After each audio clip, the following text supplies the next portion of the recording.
Didik TV KPM. Okey, kita akan tengok bahagian B, kertas 2. Okey. Apa bentuk soalan yang biasa keluar? Saya tak kata yang akan keluar. Bahaya. Saya pun tak tahu soalan apa akan keluar. Yang biasa keluar dan macam mana kita nak tackle untuk mendapatkan markah semaksimum mungkin. Kalau boleh dapat markah penuh, maka penuhlah. Ya. Okey. Dalam bahagian B, semua soalan ada 4. Kita jawab 3. Dan setiap satu soalan itu markah dia 10 markah. So, biasanya cikgu-cikgu matematik tambahan memang sentiasa ajar murid supaya mendapat markah yang maksimum mungkin. So, hari ini saya akan membawa satu tajuk yang kebiasaannya keluar dalam kertas 2. Okey. Jadual. Ini adalah tajuk hukum linear yang murid-murid belajar dalam tingkatan 4. Okey, jadual menunjukkan nilai-nilai bagi dua pemboleh ubah X dan Y yang diperoleh daripada satu eksperimen. Pemboleh ubah X dan Y dihubungkan oleh persamaan AY sama dengan B kuasa 2X. Okey, saya nak tulis dulu persamaan tu kat sini sebab nanti kita nak guna. AY sama dengan B kuasa 2X. Okey. Persamaan ni ada gunanya nanti. Okay? Dengan keadaan A dan B ialah pemalar. Dia bagi table, dia bagi jadual macam ni. And then soalan dia. Soalan yang pertama, ini soalan bahagian ni dia ada anak-anak soalan. Ada A, ada B. Okay, soalan A, 4 markah tu. Plot log 10Y melawan X dengan menggunakan skala 2 cm kepada 1 unit pada paksi X dan 2 cm kepada 0.1 unit pada paksi log 10Y. Seterusnya, lukis garis lurus penyuaian terbaik. Baik, bila kata plot, bermaksud kita kena lukis graf. Bila lukis graf, kita lukis atas kertas graf lah. Betul.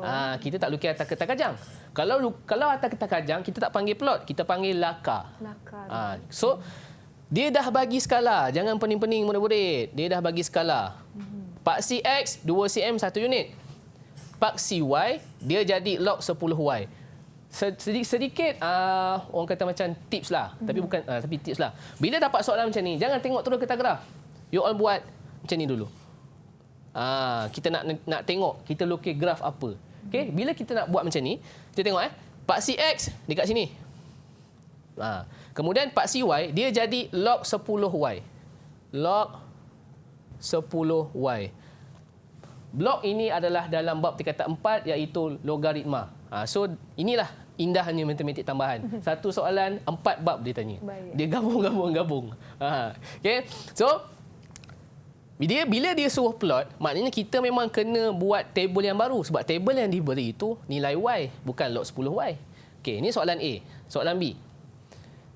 Daripada graf yang kita lukis nanti, kita kena cari nilai B, nilai A dan Y apabila X sama dengan 6. Untuk menjawab soalan B ni, kita memang akan gunakan persamaan ini. Nanti kita tengok balik macam mana yang kita nak huraikan. Baik. 4 campur 6. Berapa Nisa? 10. Banyak.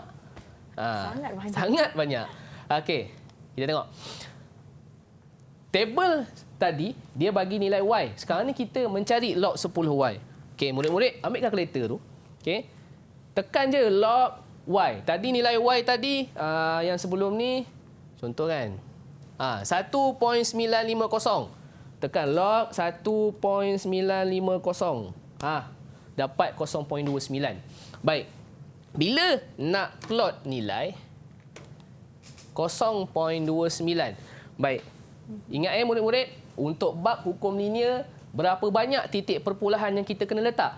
Kita letak 2. 2 tu maknanya ni lah. 1, 2. Memang dalam kalkulator dia bagi 0.29003461. Kita tak letak banyak macam tu, tak letak. Okey. Kita letak 2 titik perpulahan. Okey, saya tunjukkan graf yang dah siap tapi step by step saya akan tunjuklah. Ni rupa graf dia. Dalam tadi dia kata 2 cm 0.1 untuk paksi Y. 2 cm tu maknanya satu kotak besar ini dalam graf. So 0.1 skala dia. So 0.1, 0.2 dan seterusnya. Okey. Sama juga yang ini paksi X. 2 cm 1 unit. Yang ini paksi log 10Y. Dalam hukum linear, graf yang kita akan dapat adalah graf garis lurus. Okey. So 0.29 X2. So tengok dekat X2 ni, kita plot. Tu saya dah tanda right. Nilai 0.29 tu dekat sini. Bawah sikit daripada 0.3. Nak baca graf ni kena hati-hati sikit. Biasa murid-murid dia tak ada rabun dekat. So jangan tengok guna spek. Jadi kabur. Biasanya rabun dekat ni orang berusia 40 ke atas. So kalau siapa yang pakai spek, buka, tengok graf tu betul-betul. Soalan ni murid-murid senang dapat markah penuh. Sebab dia teknikal saja. Dia tak melibatkan banyak formula. Okey. Nilai seterusnya 0.38. Saya plot dekat X3. Okey.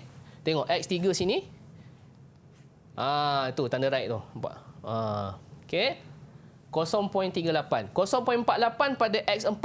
0.48. Itu. 0.48 tu adalah nilai Y. Kita tengok dekat sini. Dia bawah sikit daripada 0.5. Okay. Kemudian X5 nilai dia 0.58. X5 ini. 0.58 bawah sikit daripada 0.6. Ingat ya murid-murid, 2 titik perpuluhan. Okey. Apa jadi kalau bila tekan kalkulator dapat 1 ataupun dapat nombor bulat 2? Biarkan saja. Jangan, bukan tak boleh, tapi tak payahlah buat 1.00, 2.00, tak perlu. Baik. Just tinggalkan sahaja 1 ataupun 2 itu. Okey. Okey. Seterusnya, nilai X6. Okey, 0.68. 6 kat sini, 0.68 di sini. Kita baca dekat Y, 0.68. Dan nilai yang terakhir 0.77 dekat X7. Itu nilai dia.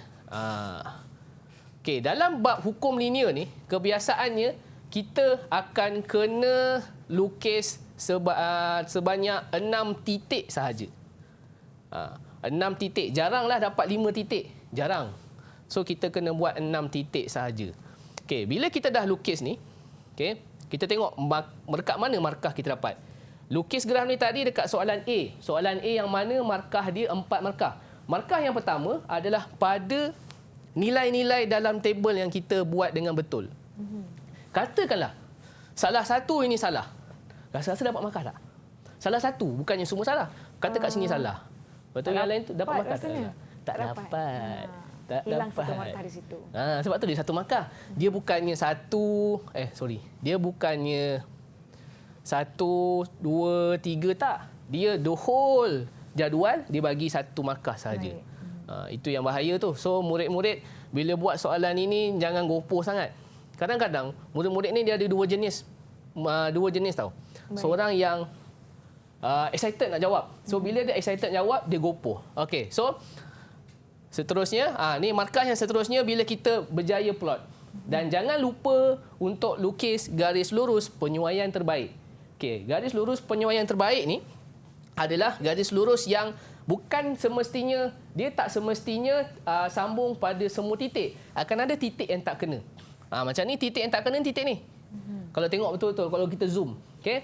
So, titik yang tak kena ni, pastikan dia balance. Kalau satu titik, satu je lah. Kalau 2 titik, 1 bawah, 1 atas.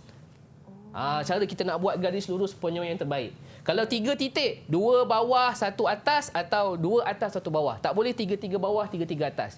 Kalau betul itu, baru dapat markah yang seterusnya. Itu teknikalnya. So teknikal ni yang banyak murid-murid lupa. Dia main lukis je ikut suka dia. So memang salah. Bukan salah. Possibility nak dapat markah penuh tu tak ada. Baik. So, settle dah 4 markah soalan A. Sekarang soalan B. So, bila soalan B pula, itu saya kata kita akan guna balik equation ni. Sebabnya, dalam soalan hukum linear, bila melibatkan graf garis lurus, kita tak boleh lari daripada Y sama dengan MX tambah C.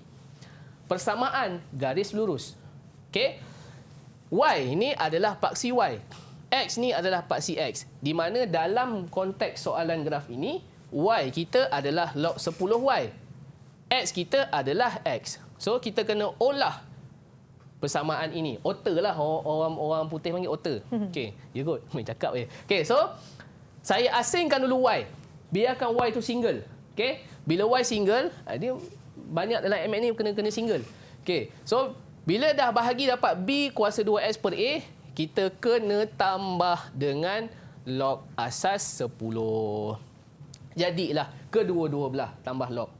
Okey, so bila dah dapat log, yang ini menurut hukum log, kalau bahagi kita kena kembangkan dia menjadi tolak.